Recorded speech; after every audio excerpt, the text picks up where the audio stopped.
Hola, ¿qué tal? Buenos días a todos. Hola, buenos días. Buenos días, doctora. Vamos a dar un par de minutos más en lo que se conectan algunos otros asistentes y en un momento iniciamos.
Nuevamente, buenos días a todos.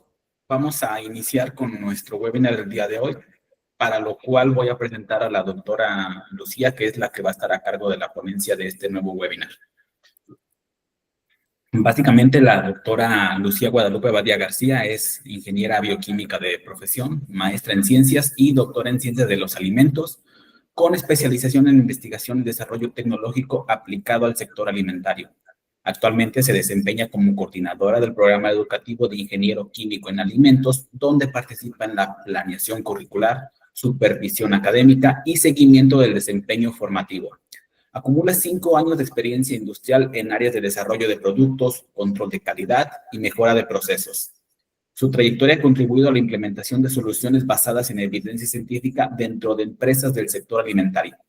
En el ámbito de la investigación, ha publicado artículos científicos en revistas indexadas, principalmente en temas relacionados con tecnologías emergentes aplicadas a alimentos, fermentación y productos lácteos funcionales.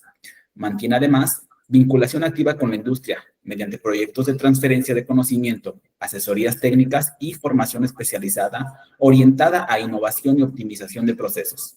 Su perfil combina formación académica sólida, enfoque aplicado y capacidades de gestión, lo que le permite generar impacto tanto en entornos educativos como productivos. Y el día de hoy nos acompaña con la ponencia del webinar titulado Etiquetado Nutrimental. Así es que muchas gracias a la doctora y muchas gracias a todos los asistentes por conectarse de nuevamente con 4Bio. Y para esto, pues cedo el micrófono y la pantalla a la doctora Lucía. Muchas gracias, doctora, y bienvenida nuevamente.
A ver, ¿pueden ver mi presentación? Si me pueden confirmar, por favor. Sí, doctora, ya se ve. Muy bien. Pues buenos días a todos. Hoy voy a hablarles un poco acerca de este tema que es de mucha relevancia para todos, que es el del etiquetado nutrimental, que está basado en la norma oficial mexicana 051 del 2010. Y voy a empezar dando el contexto de por qué se ha creado esta manera de comunicarnos y voy a empezar con el contexto y los fundamentos que esta norma abarca, ¿no?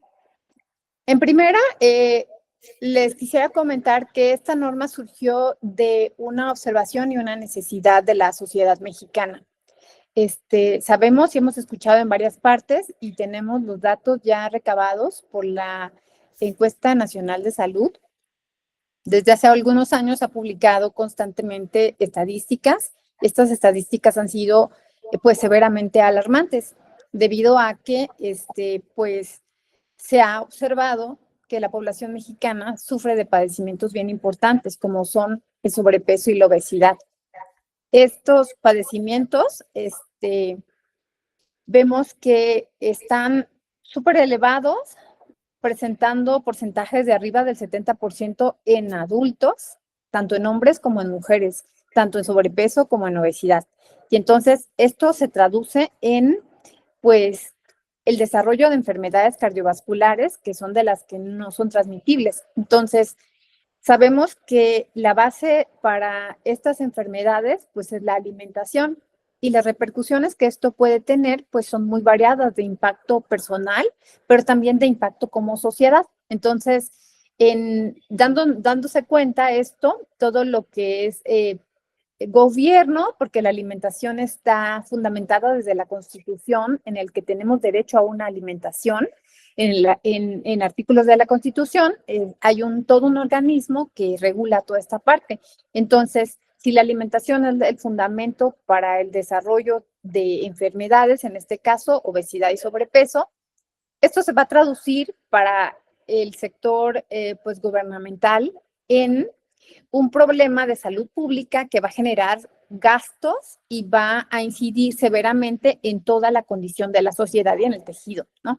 Entonces, lo que se propuso fue establecer estrategias y líneas de acción dirigidas que vayan hacia la prevención de la salud, porque en este momento estas personas que ya estaban encuestadas y que presentaron obesidad y sobrepeso, pues ya van a ser usuarias de un sector salud, ¿no? Pero lo que se busca es, a partir de esta norma, establecer estrategias y lineamientos que permitan aplicarse de manera paulativa y que permitan ir haciendo conciencia de cómo la alimentación y qué alimentos consumimos y cuáles no.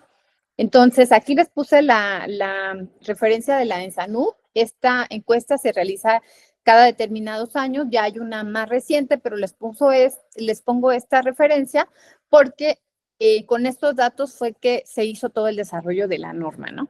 Entonces, ¿cuál es el riesgo de que nosotros no tengamos un etiquetado o una comunicación efectiva con los alimentos que consumimos? Pues en primera, este problema de que los costos públicos para tratar enfermedades asociadas con obesidad y sobrepeso, pues van a subir. Y eso es lo que sucede actualmente. Los sistemas de salud están colapsados. Y entonces esto implica un gasto y va a seguir creciendo esta estadística en los próximos años según las proyecciones. Y también cuando las personas están enfermas, pues realmente son menos productivas laboralmente, lo cual también impacta en la fuerza de trabajo. Y se utilizan mayores recursos para mitigar todas estas enfermedades y en el sector público, ¿no? Y por otra parte, pues otros factores, otros hechos, digamos, como el incremento de la mortalidad, la jubilación adelantada. Recuerden que todo lo que evidenció, por ejemplo, la pandemia de SARS-CoV y evidenció que todas las personas que tenían estos padecimientos, aunque no hubieran estado diagnosticados, pues impactaban y esto aumentaba las probabilidades de que murieran, ¿no? Entonces, el incremento de la mortalidad, no solamente por pandemia, sino en general, la jubilación adelantada, pensiones por discapacidad y toda esta parte del ausentismo por efecto de enfermedades, ¿no? Entonces, la alimentación es la base para el desarrollo de enfermedades y por lo tanto esto le va a costar mucho dinero al gobierno. Entonces, lo que se trató es de buscar estrategias para que nos comuniquemos mejor con los alimentos y podamos entenderlos. Entonces, vamos a ir a la parte inicial de este tema, que es preguntándonos qué es un alimento, cómo lo definimos, cómo lo consideramos. Escuchamos muchas voces acerca de que si es un alimento natural, que si es procesado, si es mínimamente procesado, si es ultra procesado. Entonces, ¿cómo poder elucidar estas diferencias y cómo elegir, ¿no? O sea, yo creo que aquí la parte importante de la normativa es la parte de la decisión de la elección. Todos somos libres de elegir, pero ¿cómo lo hacemos? Y se basa en la idea de que la mejor manera de elegir, en este caso la alimentación y los alimentos que vamos a consumir, es de una manera informada. Entonces, ¿cómo definimos un alimento?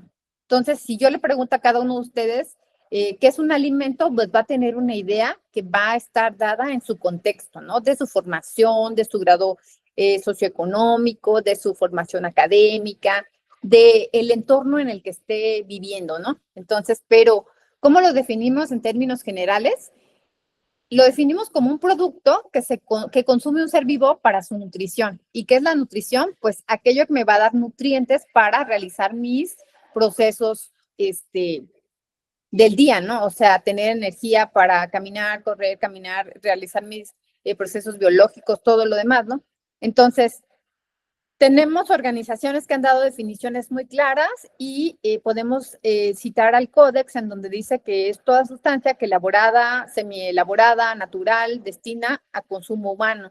Y en la Organización Mundial de la Salud dice que es toda sustancia o mezcla de sustancias que son naturales o elaboradas, que cuando las ingiere el hombre aportan lo necesario para sus desarrollos biológicos. Y entonces vemos que cada una toma elementos diferentes, pero que concluyen en la parte de que en primera estamos orientándolo hacia humanos, ¿no? Alimentación humana y dice que puede ser natural, eso lo mencionan prácticamente todas las definiciones, y que puede ser mezcla o un solo ingrediente y que debe de aportar nutrimentos para el desarrollo de las actividades, ¿no? Entonces, ahí como hay un consenso, yo les pregunto a cada uno de ustedes, me va a decir diferentes cosas y aquí me gustaría darles un dato curioso acerca de que ¿cuáles alimentos naturales podríamos encontrar o definir de los que consumimos todos los días?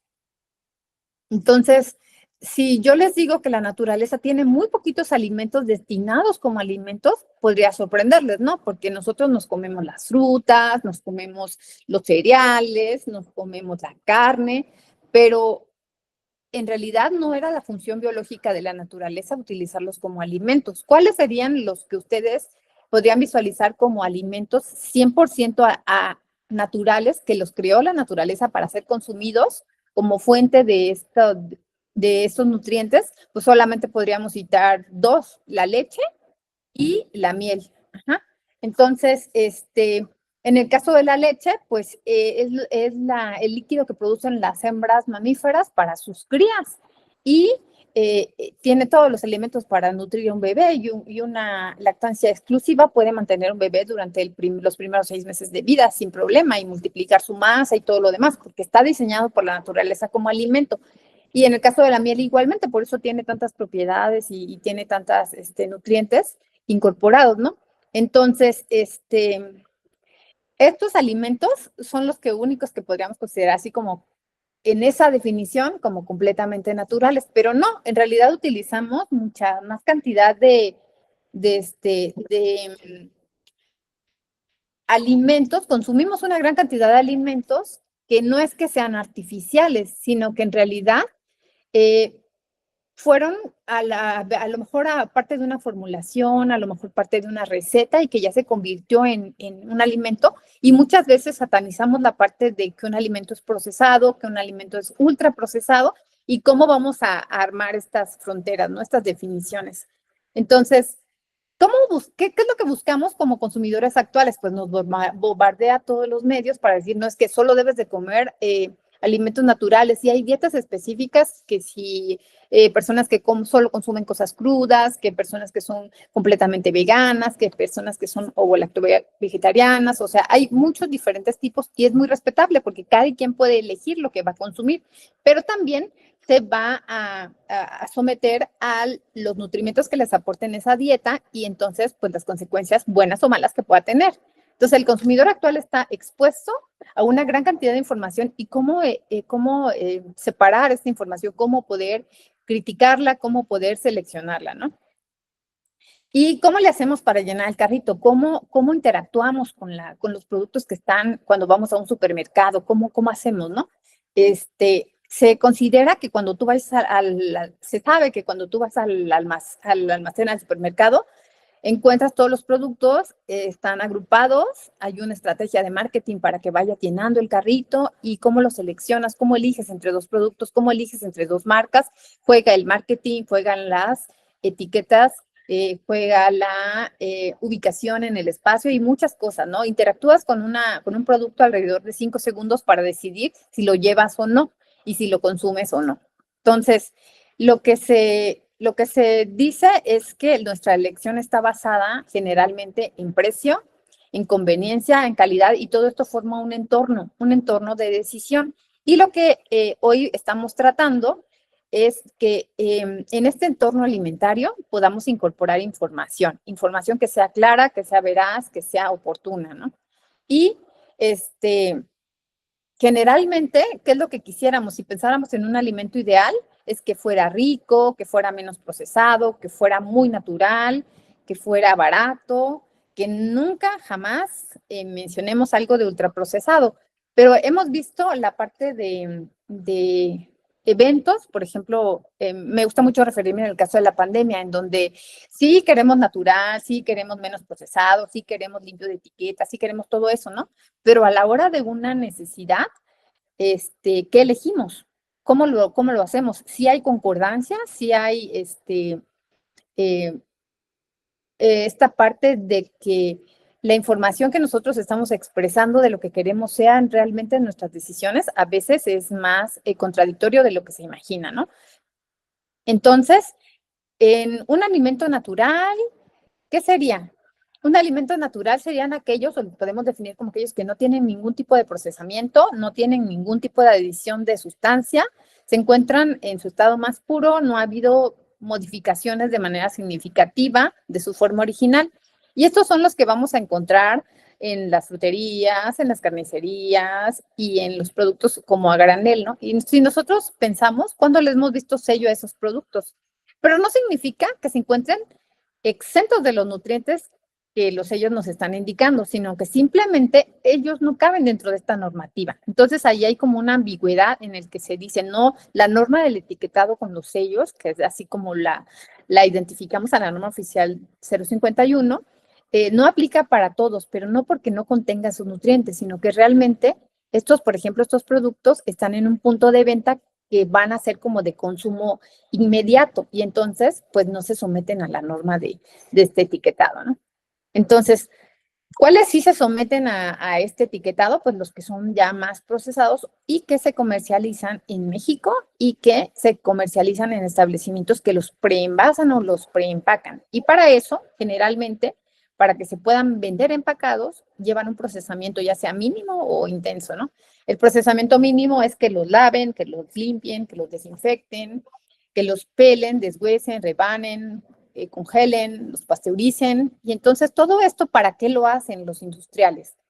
Para facilitar su conservación. Una fruta enlatada, una conserva enlatada, pues va a tardarte no solamente una semana como te tardaría en la frutería, sino te tardaría meses, ¿no? Y eso es una ventaja, porque es una ventaja competitiva, porque los productos se pueden transportar, viene la parte de que se pueden conservar, que no necesitan algunas veces refrigeración o que es un proceso muy particular cómo se van a conservar, ¿no?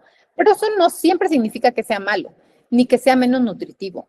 Inclusive a veces puede ser más nutritivo o más seguro que un producto que está, que lo podríamos considerar como natural, pero que no, no necesariamente tiene que ser así, ¿no?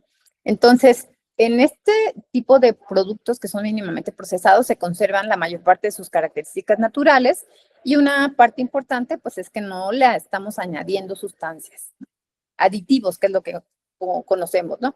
Entonces, ya, y luego vienen los alimentos que son procesados. Estos alimentos ya son los que, mediante procesos industriales, incluimos la adición de sustancias como sal, azúcar, aceite, aditivos, y estos los ayudan, lo hacemos los tecnólogos en alimentos para extender su vida útil, para mejorar algunas propiedades, para facilitar la preparación y para hacerlo como más disponible, ¿no? O sea, un alimento procesado, su objetivo es que facilite su uso, su incorporación, su consumo. Pero sí, hay que decirlo, cambia la naturaleza del alimento. O sea, no es lo mismo un jalapeño fresco que un jalapeño en escabeche, ¿no? O sea, ya hay incorporación de ingredientes, de aditivos y de procesos, ¿no? Un durazno en almíbar no va a tener los mismos nutrimentos que que un durazno fresco, ¿no? Entonces ahí es donde el procesamiento ya va cambiando la definición del alimento y del producto. Y pues tenemos a los malos de la película, que son los alimentos ultraprocesados, que en estos ya el alimento sufre un procesamiento, adición de sustancias, lo que se le llamamos como un tipo maquillaje tecnológico en el que le añadimos colorantes, saborizantes, edulcorantes, aditivos, conservadores. Es un producto que se constituye o que se formula a través de fracciones de diferentes ingredientes aislados, muchos de ellos son artificiales y en la mayoría del caso del alimento natural, origen ya está transformado o está presente solamente en una proporción, ¿no? Lo cual a mí me parece, desde mi muy particular punto de vista, es que no debemos satanizar, ¿no? En el caso de los alimentos, todo siempre va en términos de la porción. Nosotros podríamos consumir todo el tipo de alimentos siempre y cuando no excedamos porciones y en ese va el sentido de la norma que hoy vamos a revisar, ¿no? Entonces, este etiquetado, ¿hacia qué tipo de alimentos va dirigido? Pues va dirigido a todos los alimentos que se comercializan en México y que son preenvasados. Como ya mencioné, los que están en punto de ventas no aplican. ¿Y qué información debe de tener? pues ya la norma oficial mexicana nos dice toda esta parte de qué es lo que debe de contener obligatoriamente, ¿no? Y aquí les pongo las preguntas como si el alimento se preguntara, pues, ¿quién soy? ¿Qué soy? ¿De quién es mi familia? ¿Cuál es mi composición? ¿Qué contengo? O sea, como si necesitara una identidad, ¿no? Y entonces, ¿qué es lo primero que nosotros vemos cuando consumimos un alimento? Ahorita la norma oficial ya lleva varios años, ¿no? Desde el 2020 que empezó la aplicación, o sea, ya estamos como un poco familiarizadas, en donde ya sabemos que hay sellos, en donde ya sabemos que hay leyendas precautorias, que ya sabemos que hay una información nutrimental, que hay una lista de ingredientes, todo esto es lo que nosotros vemos. ¿Qué es lo que ustedes leen cuando van y compran un alimento? O sea, cada quien tiene como diferentes mecanismos, pero todos identificamos la etiqueta, ¿no? Es lo primero que vemos. Entonces, la etiqueta se vuelve ese punto de comunicación del productor o del proveedor con el consumidor. Y entonces, el etiquetado nutrimental va a ser la única fuente de información con la que cuenta el consumidor en el punto de venta. No te está hablando la lata, sino que tú tienes que acercarte y leer, localizarla, leerla, interpretarla y comprenderla. Ajá. Y entonces, en base a lo que te transfiera la información esa etiqueta, tú vas a evaluar si la cantidad de ingredientes que tiene te resulta aceptable. Puedes compararla entre marcas, puedes evaluar si la cantidad de nutrimento es alta o baja, puedes decidir si para tu criterio es saludable o no y si la vas a comprar, ¿no? Entonces, esto no empezó en el 2010 con la NOM 51, o sea, hay un camino recorrido en donde en principio algunas etiquetas eran voluntarias, el etiquetado, otras empezaron a ser más forzosas, se probaron diferentes modelos, y empezaron la parte de incorporar estas baterías en donde ya nos estábamos empezando a familiarizar con los nutrientes que nos estaba aportando el alimento, ¿no? Entonces, el camino empezó en el 2008, la Secretaría de Salud es la que está a cargo de todo esto y empezó a incorporar información, etiquetas, tablas nutrimentales y hasta que llegamos al 2020. En 2019 se reconoce a partir de esta parte de, permítame tantito, por favor.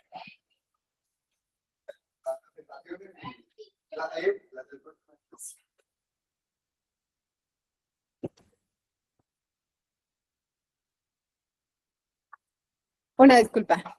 ¿Sí me escuchan bien? Es que habíamos perdido acá. Ajá. Entonces, nos decíamos que este etiquetado no es nuevo, pero a partir de esa encuesta de salud que les mencioné en salud, pues en 2019, pues ya se reconoce una necesidad, ¿no? Y entonces la ley, hay aprobaciones a la Ley General de Salud y en 2020 se redacta la norma, se aprueba y en 2020 viene la aplicación. Y entonces vino el shock, ¿no? Porque ya veíamos estos sellos negros que los vimos como muy malos y era novedad y entonces tuvimos miedo, ¿no? Y entra en vigor y resulta que no entró de golpe, ¿no? Entonces, ¿por qué lo cambiamos? Pues porque evidentemente con estos resultados habíamos visto que no estaba funcionando este etiquetado, que no era entendible, que era difícil de leer, que requería como información matemática, que requería mucho análisis para la interpretación, que la mayoría de la población no nos hemos dado el tiempo de informarnos acerca de cómo leer, de cómo interpretar y además que no se tenía la evidencia científica tan sólida para todo esto, ¿no?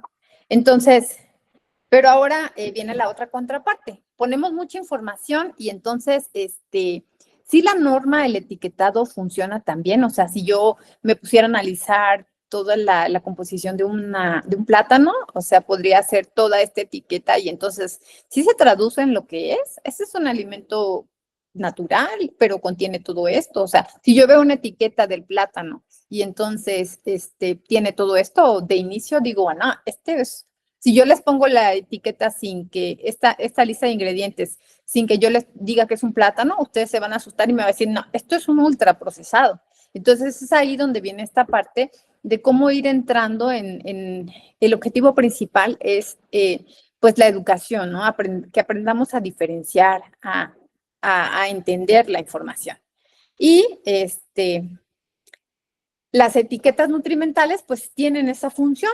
en la que nos basamos en estándares oficiales, en evidencias científicas y que tiene una regulación de respaldo para que la información que nos den, en primera, sea correcta, en segunda, sea fácil de entender y en tercera, pues, que comunique realmente, ¿no? Entonces, vino esta parte de la NOM 051 que tiene esta función de, que tiene los objetivos de brindar la información al consumidor, y que nos está enfocando hacia estos nutrimentos críticos, ingredientes que contiene y que puedan ser un potencial riesgo para la salud en caso de consumirse en exceso, ¿no?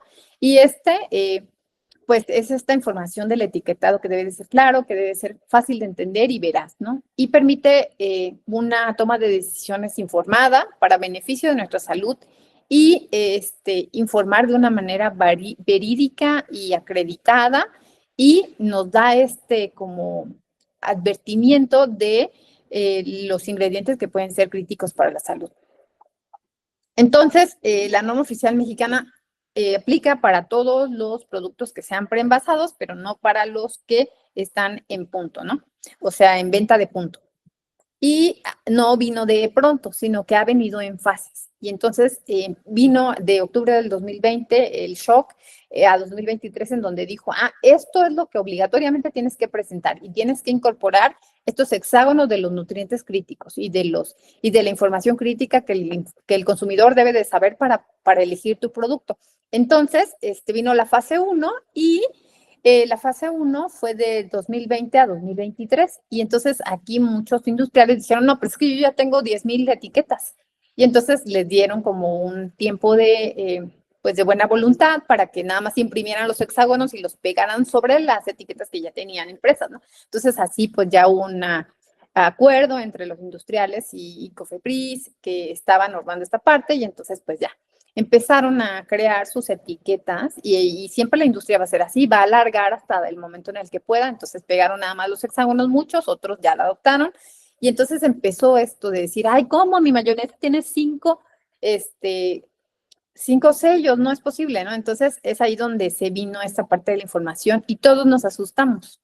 Esa es la realidad. No fue fácil entender que todos los productos, porque una de las áreas de oportunidad de la norma es esto, de que ustedes van al supermercado y todo tiene, ¿no? Entonces, ¿cómo discernir? ¿Cómo evitar que nos acostumbremos y que nos haga cómodo que tenga 5 sellos y que no pasa nada, ¿no? Entonces, vino esta primera fase del conocimiento, luego vino otra fase, la fase 2, que fue del 23 y es en la que actualmente estamos, en donde se volvió un poco más endurecido la parte de los límites, de los nutrientes críticos, las validaciones necesarias, o sea, va haciéndose más robusta la norma, más estricta en este sentido de los nutrientes críticos, y por ejemplo, en la fase 2 se obliga a que cuando tú añades a un alimento un ingrediente de estos críticos, azúcar, sal, grasa, lo tengas que declarar en el sentido de si rebasa ciertos parámetros, pues ya lo tienes que declarar como un sello. Pero si el alimento lo contiene naturalmente, pues no. Entonces, en esta fase, la 2, que es en la que actual estamos, considera nada más como ingredientes críticos lo que está añadido. Y en la fase 3, que ya debió haber empezado el mes pasado, pero que hubo una prórroga y se publicó una extensión y va a empezar su inicio hasta enero del 2028. O sea, la fase 2 la estamos alargando porque hubieron buenos resultados durante esta implementación y ya lo vamos a comentar más adelante. Pero primero quisiera pues como que conociéramos las generalidades.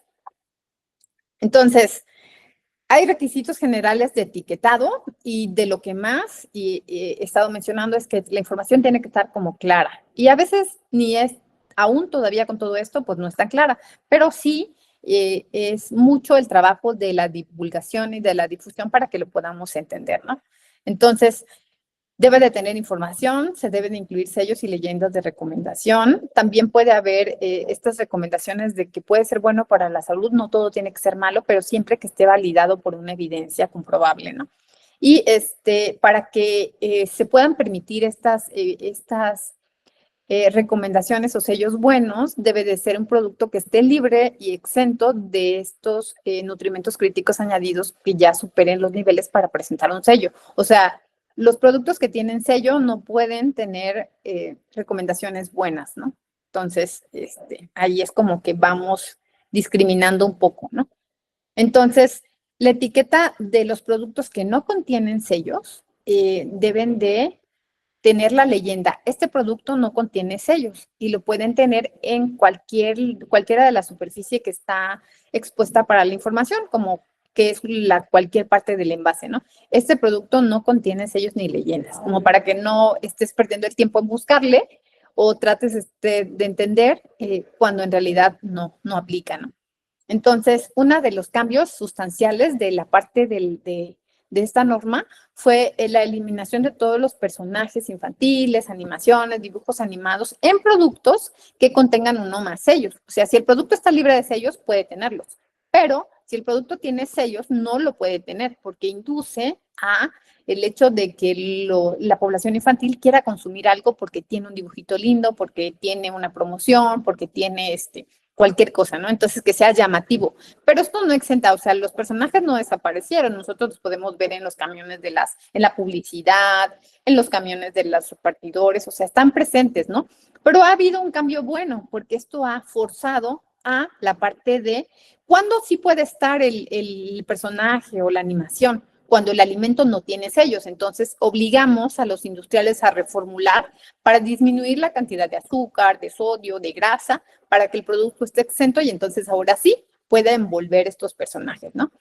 Entonces, todo esto se hizo porque se ha observado con pruebas que pues estos personajes y demás cosas presentes en las etiquetas pues inducen al consumo, ¿no? De productos que eran pues bastante altos en principalmente azúcares y otros componentes. Entonces, ¿qué es lo que está obligatoriamente debe de presentar la etiqueta?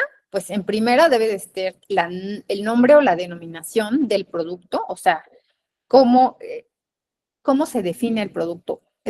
Puede ser un nombre común generalmente aceptado o la descripción más exacta es, por ejemplo, en el caso de leche, ¿no? Pues leche 100% de vaca.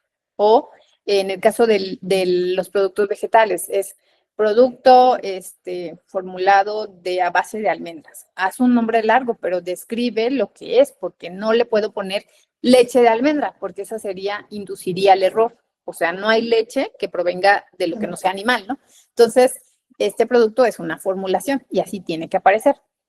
Obligatorio y cambio también fue lo de la tabla nutrimental. Vienen enmarcadas en negritas los componentes críticos que se evalúan para la generación de los sellos. Y viene obligatorio, obviamente, la identificación del lote, la lista de ingredientes, el contenido y el nombre y la denominación. Los vamos a ir viendo uno por uno. El nombre y la denominación es la designación oficial que describe el alimento de manera precisa y clara. Entonces, leche entera pasteurizada, sabor, y debe de permitir a los consumidores identificar el tipo de producto, su función o su principal característica. Ejemplos de estos, pues como les momento, la leche, chocolates, galleta de avena, yogur griego, etcétera, ¿no? Aquí en el nombre y la denominación viene un apartado en el que dice que los productos que son imitación no deben de utilizar como antes lo hacían la parte de tipo o estilo, porque esto influenciaba a que no se captara bien la idea de que el producto no estaba íntegro, ¿no? O sea, se le eliminó y se le sustituyó por otro ingrediente, por ejemplo, en el caso de la grasa vegetal y la grasa butírica, ¿no?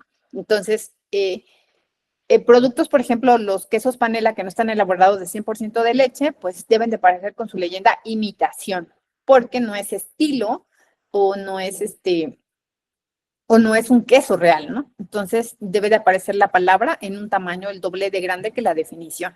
Y en el caso de, aquí hay una distinción entre imitación, que se replica el producto, por ejemplo, este es un queso, este es una imitación de queso panela, se replica el producto, pero con ingredientes que son distintos a los que son los originales. Por ejemplo, un queso panela está elaborado de leche de vaca, ¿no? Y cuando sustituimos esa parcialmente la grasa por una grasa vegetal o una grasa de otro tipo, pues ya no va a ser el mismo producto, sino va a ser una imitación al original y por eso se debe de poner esta etiqueta, ¿no?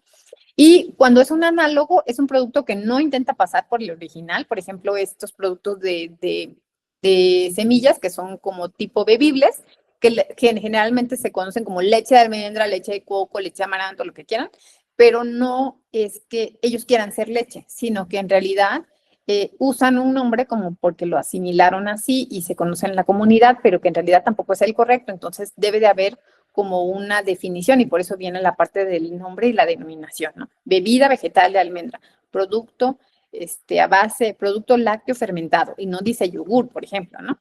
Entonces, otra cosa de que debe de contener es el contenido neto, que es la cantidad que el consumidor, porque eso es lo que estás comprando, ¿no? La cantidad de producto sólido o líquido que el consumidor recibe. Y el contenido drenado en caso de alimentos en el que se drene una salmuera o un almíbar, etcétera, ¿no? Debe de expresarse la cantidad del producto sólido que queda después de drenar el líquido de conservación. Y otra cosa bien importante es la parte del lote, caducidad y consumo preferente. Y aquí el lote es el código que recibe, código único asignado a un alimento donde se produce o se empaqueta, ¿no? Que se empaqueta juntos. Entonces producen 10,000 latas en un lote, ¿no? En un proceso que siguió las mismas operaciones de transporte, calentamiento, transformación.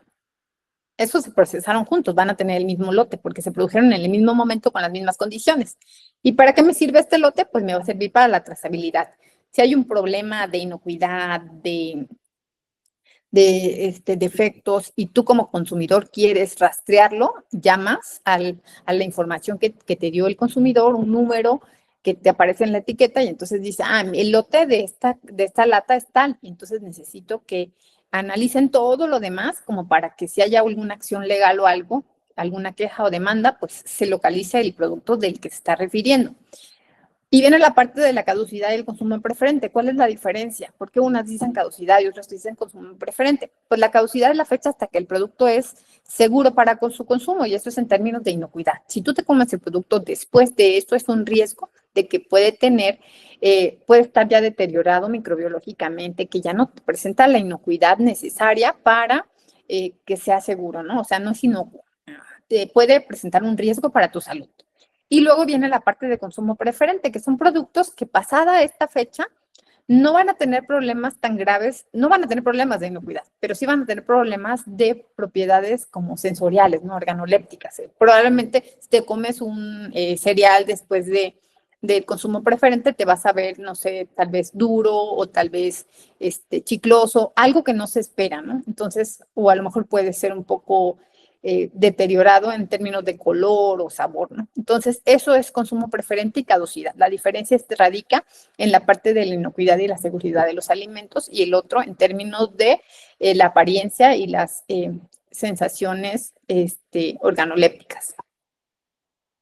Y luego viene la parte importante de la lista de ingredientes, que también resultó bien importante en esta norma oficial mexicana, porque en primera, pues debe de estar marcada ingredientes y debe de estar en orden ascendente. Quiere decir, el primer ingrediente que aparece es el que está en mayor concentración. Y entonces, aparecen en orden y cuando son ingredientes compuestos, por ejemplo, una salmuera debe de aparecer entre paréntesis de qué está elaborada también de mayor a menor. Entonces, esta lista de ingredientes tiene que aparecer en todos los alimentos que contengan más de 2 ingredientes. Cuando tiene un ingrediente, está exentos. Ejemplos de exentos podemos considerar, por ejemplo, algunas especies molidas, la leche, que solamente es leche, el aceite de maíz. Cuando es un caso así, los frijoles, por ejemplo, el azúcar, es un solo ingrediente y no tiene aditivos y no tiene ninguna otra adición, entonces puede ir sin esta lista. Aquí hay más ejemplos de esto. Otra cosa que debe de aparecer, no como ingrediente, pero sí que tiene que estar expresado, es declarar aquellos todos ingredientes que puedan causar hipersensibilidad, intolerancia o alergia. Y entonces hay una lista como de todos los cereales que contienen gluten, como de todos los huevos y derivados, los crustáceos. ¿Por qué? Porque me pueden generar una hipersensibilidad, alergia y el consumidor tiene que estar enterado, porque en el momento de que lo pretenda consumir, puede representar un riesgo para aquellas personas que son hipersensibles o intolerantes o alérgicos, ¿no? Por eso en el caso de la leche y los productos lácteos también es obligatorio que expresen que están incluidas lactosa y derivados lácteos, ¿no? Entonces debe de decir que lo contiene porque te puede dar alguna condición o malestar, ¿no? Entonces, todo lo que son nueces, soyas, cacahuates y sulfitos en mayores concentraciones de 10 miligramos por kilogramo deben de estar expresados. La lista de ingredientes, bueno, este es lo mismo de la parte de hipersensibilidad y alergias. Y viene la parte del nombre, la razón social y el dominio fiscal. ¿Por qué? Porque el consumidor tiene que saber a quién le puede preguntar, quién es el responsable de que ese producto esté comercializado.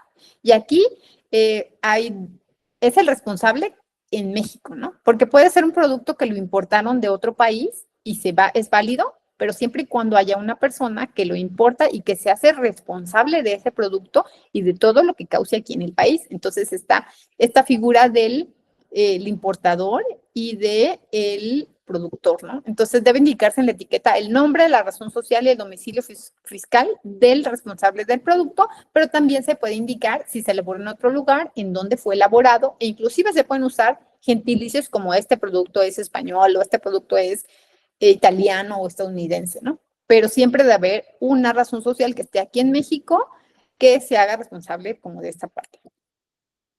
Luego, para productos que son necesarios en la preparación, como por ejemplo algunas sopas instantáneas o algunos cereales instantáneos, debe de incorporarse las instrucciones de preparación habitual.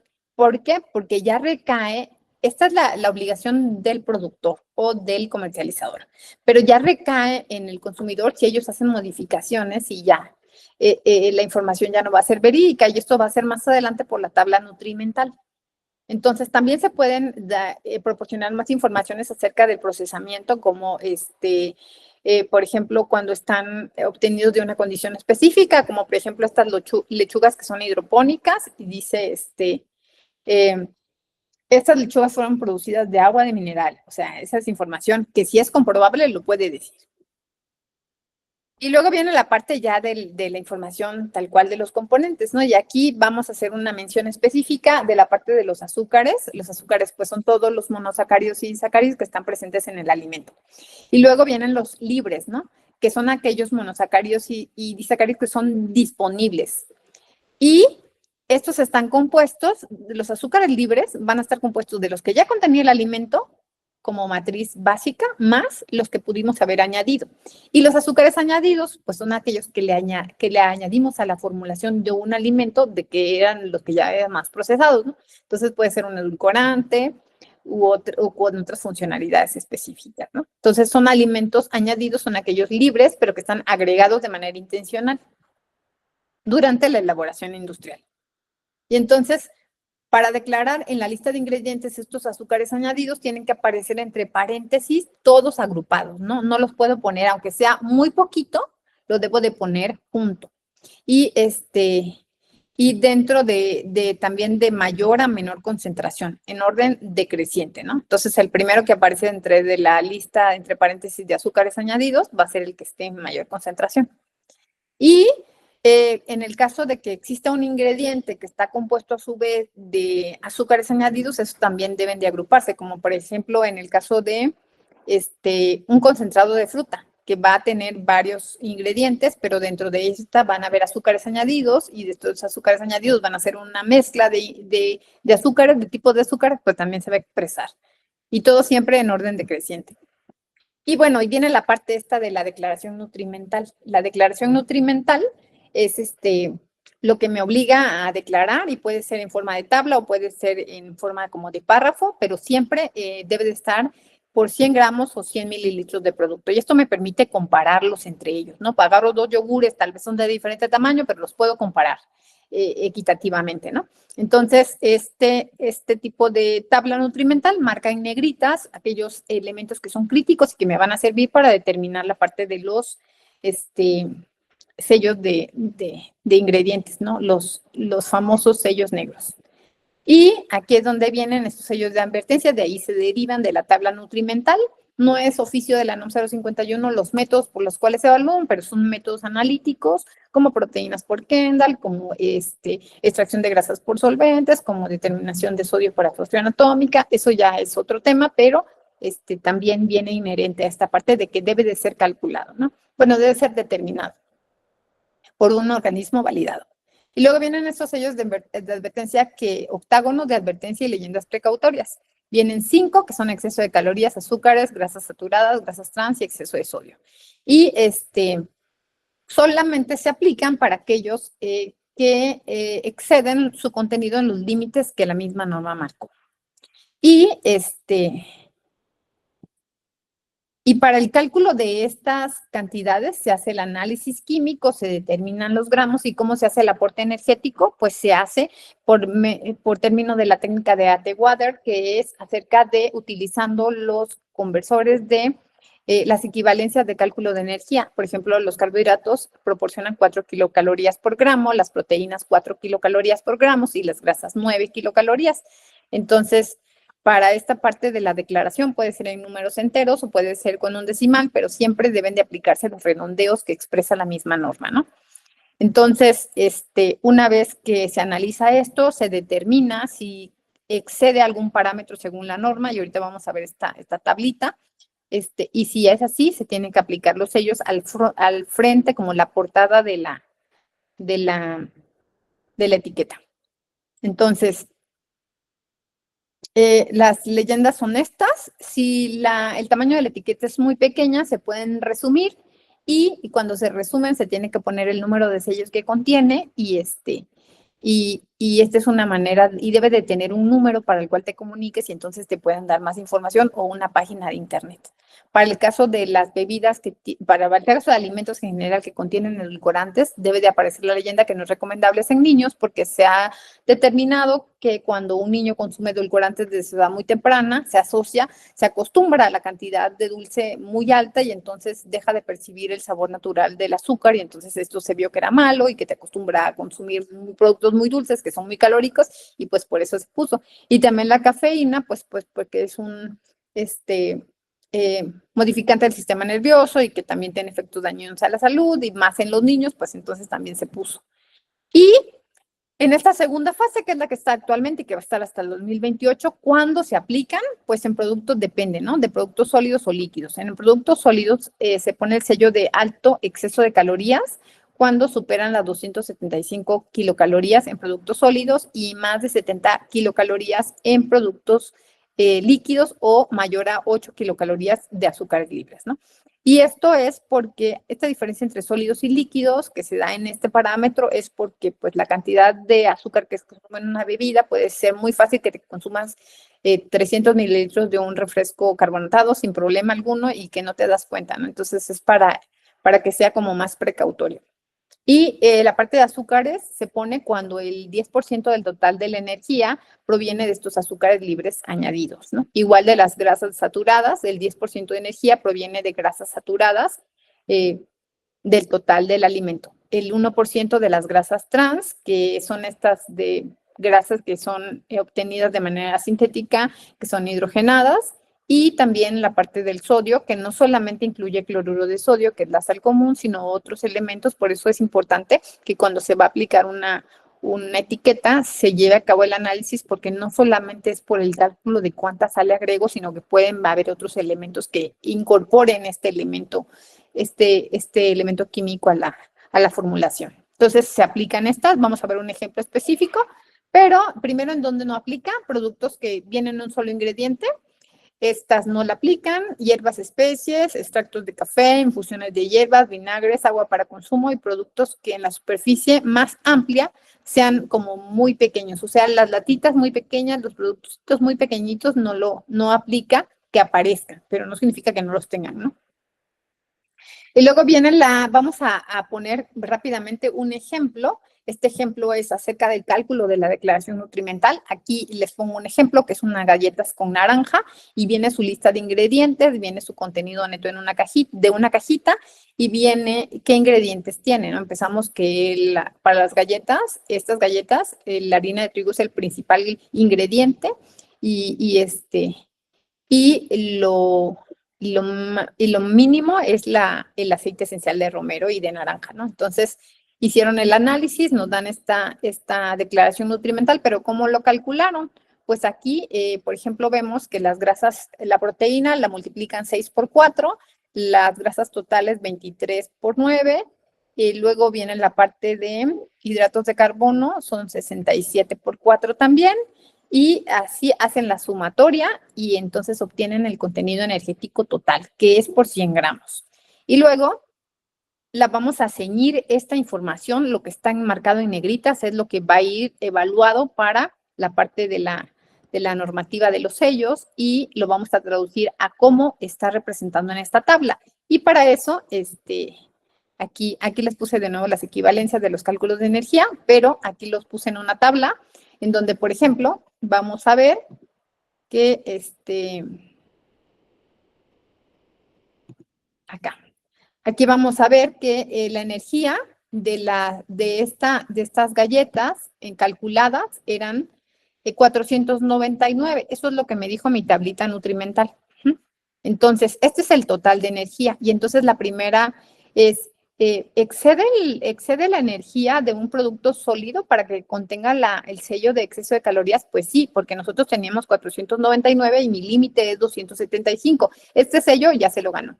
Y luego vamos a evaluar los azúcares. Dice que el 10% del total de energía. ¿Cuál es el 10% de 499? 49.9. ¿Y cuánto tengo de energía que proviene de azúcares libres? Entonces dice aquí, ¿cuántos azúcares tengo? Vean acá. Dice acá mi tabla que tengo de azúcares 18 gramos, pero yo en total tengo 67, pero lo que les añadí de azúcares, lo que le añadí de azúcar es 14.7. Entonces, lo que voy a considerar no es el total que tenía, sino solamente lo que añadí, que aquí serían 14.7. Entonces, nos vamos a la tablita y digo, mis azúcares añadidos son 14.7. ¿Cuánto es esto del total? Entonces, multiplico 14.7 por 4 y me da 58.8. Y esto es superior al 49.9 que representaría el 10% de energía. Y por lo tanto, ya se ganó otro sello. Y nos vamos a las grasas con el mismo mecanismo. El total es 499, el 10% sería 49.9 y el 10% me voy a las grasas saturadas que voy a ver en mi formulación. ¿Cuánto tenía? Grasas totales tengo 23, pero grasas saturadas tengo 12. Entonces, esto es lo que voy a considerar para mi cálculo de los sellos. 12 gramos por 9 son 108 y esas 108 calorías exceden las 49.9 que serían el 10% y por eso ya se ganó otro sello, ¿no? Y de grasas trans, el 1%, pero yo veo que mi tabla que tengo 0, pues no tiene. Y también vi que el sodio estaba en 2 miligramos por 100 gramos y no supero los 350 miligramos para tener la de exceso de sodio. Entonces, esta etiqueta va a tener 3 sellos: exceso de calorías, exceso de azúcares y exceso de grasas saturadas. Y esta debería ser un ejemplo de su etiqueta. Entonces, más o menos así es como vamos a hacer el cálculo de los sellos. ¿Qué impacto ha tenido ya para llevar a cabo el cierre de esta sesión? El impacto ha sido amplio. En primera, tuvimos miedo. En segunda, nos familiarizamos. Es una ventaja que las industriales hayan respondido para evitar estos sellos y hayan reformulado muchos de sus productos en el sentido de acercarse a estar menos del límite para que no tengamos estos sellos, porque luego va a venir la etapa 3 y va a ser mucho más contundente y entonces va a ser otro shock. Pero dentro de lo bueno ha sido que hemos volteado a ver las etiquetas, nos ha llamado la atención y pues ha habido como mucho despliegue de información, aunque así nos falta muchísimo, en el que podamos poder evaluar. Yo les digo, yo les podría decir, ¿cómo vamos a utilizar estas etiquetas? Pues de manera comparativa. Si vamos a elegir un yogur, pues elijamos entre 2 yogures y evaluemos cuántos sellos tienen, cuáles son sus ingredientes, qué nutrimentos tiene y entonces vamos a poder elegir, ¿no? Ese es el impacto más positivo como consumidor. El impacto más positivo como consumidor también, pero desde el punto de vista industrial, ha sido esta parte de la reformulación. Han reformado hasta productos tan satanizados como la Coca-Cola, ¿no? Entonces, han bajado la cantidad de azúcares y eso, pues, va a tener un impacto y va a ser bueno, ¿no? Entonces, ¿qué sigue? Pues seguirnos informando y seguirnos educando en esta parte de las etiquetas para que podamos no tenerles miedo, sino obtener la información que necesitamos a partir de ellas. Y entonces, ¿a qué nos va a ayudar? Pues nos ayuda en la selección, nos incentiva como industria a mejorar la calidad nutricional y a la formulación y nos ayuda a facilitar la comercialización a nivel nacional e internacional, porque si bien cada país tiene su propio etiquetado, adopta un etiquetado que va más acorde a su población y a su sociedad. Nosotros sí tenemos la obligación, en base a los problemas que ya tenemos, pues de generar este tipo de modificaciones para que la información baje a todos los niveles y pueda ser utilizada, ¿no? Entonces, la información pues siempre es poder y siempre es bueno disponer de ella. Entonces, pues hasta aquí mi presentación. Les dejo mis datos y mi contacto para cualquier duda o pregunta. Entonces, muchas gracias.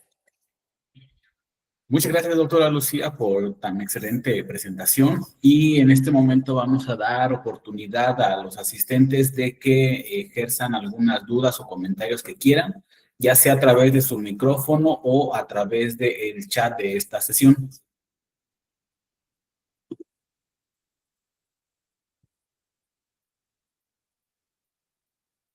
Aquí hay una pregunta en lo que los asistentes empiezan a hacer las suyas. Y que nos preguntaban que cuál era la actualización de la fase 3 de la NOM 051. Ok. Esta actualización, digamos que de las que van a ser como más radicales, es que ahorita, como les mencioné esta última parte, para hacer el cálculo de los ingredientes críticos solamente consideramos los añadidos dentro de la formulación. Por ejemplo, en el caso de las galletas que les mencioné, decía azúcares añadidos, 14 punto y tanto. Pero en la fase 3 va a considerar el alimento integral, así los ingredientes vengan de origen natural, digamos, de la harina, que sería el componente principal, va a considerarlos como azúcares totales o grasa totales. Por ejemplo, un ejemplo que podría darles es en el de los cacahuates, ¿no? O sea, nosotros vemos los cacahuates embolsados y solamente tienen el sello de sodio, porque se les añade sal para darle el tostado y el sabor, ¿no? Pero cuando venga esta fase 3 va a tener muchos más sellos porque va a considerar la grasa que viene del cacahuate, los carbohidratos y el aporte calórico total. Entonces va a intensificarse como esa parte de los sellos, lo cual puede ser bueno o malo porque desafortunadamente ya nos hemos acostumbrado, ¿no? A que los sellos están presentes y dejamos de temerles y entonces, esto puede ser negativo para el impacto que quiere tener la norma, porque si todo tiene sello, es una de las críticas, pues ¿cómo diferencias, no? O sea, me da igual. O sea, yo les puedo decir, bueno, si van a elegir entre una botana que tiene 5 sellos y una que tiene 3, pues váyanse por la que tiene 3, ¿no? Pero, si todas van a tener 5, pues entonces, ¿cómo diferencias? Sí, muchas gracias por la respuesta. También nos pregunta otra persona, ¿por qué se realizan diversos análisis proximales, pero no todos suelen ser reportados en el etiquetado? Bueno, los obligatorios tienen que estar en el etiquetado. Ajá, lo que son proteínas, carbohidratos por diferencia, fibra dietaria, sodio, están asociados con normas de análisis, pero supongo que se refiere a componentes ya muy particulares de la formulación que se pueden añadir, pero ya son opcionales. Lo que marca la norma son los obligatorios. Si tú tienes un ingrediente que tiene, por ejemplo, vitamina A o vitamina B12, y tú tienes el análisis, lo puedes poner en tu etiqueta, pero siempre que esté validado por un organismo, ¿no? No puedes poner algo de supongo que tiene vitamina C, ¿no? Sino que si tiene y lo tienes validado, lo puedes poner, inclusive el porcentaje, ¿no? De la ingesta diaria recomendada, pero no es obligatorio que lo pongas. Muchas gracias por la respuesta, doctora. ¿Ah? Y pues bueno, también aquí nos preguntaban que qué tan difícil sería el proceso para un etiquetado para un producto, y creo que pues viene en relación al ejemplo que nos puso acerca de las galletas de naranja. ¿Correcto? ¿Qué tan difícil? Pues en primera se tiene que poseer de la información de la composición del producto.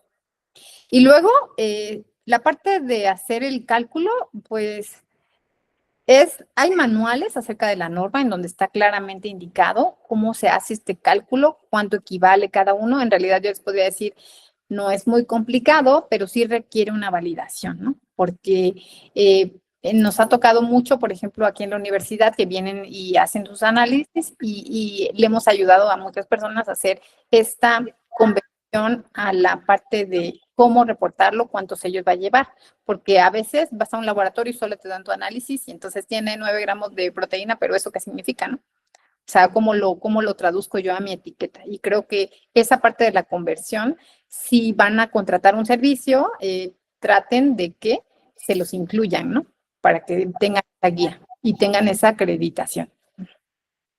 Muchas gracias, doctora. Si no hay más preguntas o comentarios por parte de los asistentes, pues no nos queda más que agradecer por su valiosa participación y pues recordarles que aquí en 4Bio podemos apoyar con diversos servicios, así como servicios de laboratorio, así como servicios de capacitación y adiestramiento para todo aquel que necesite pues ahondar en algún tema en específico. Y pues nada, en el grupo les vamos a estar compartiendo el link de la grabación por si no pudieron atenderla de forma integral, lo puedan revisar en nuestro canal de YouTube.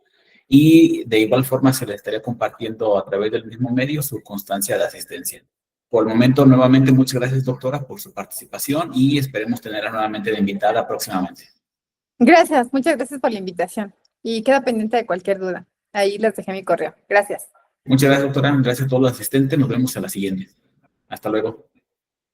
Hasta luego.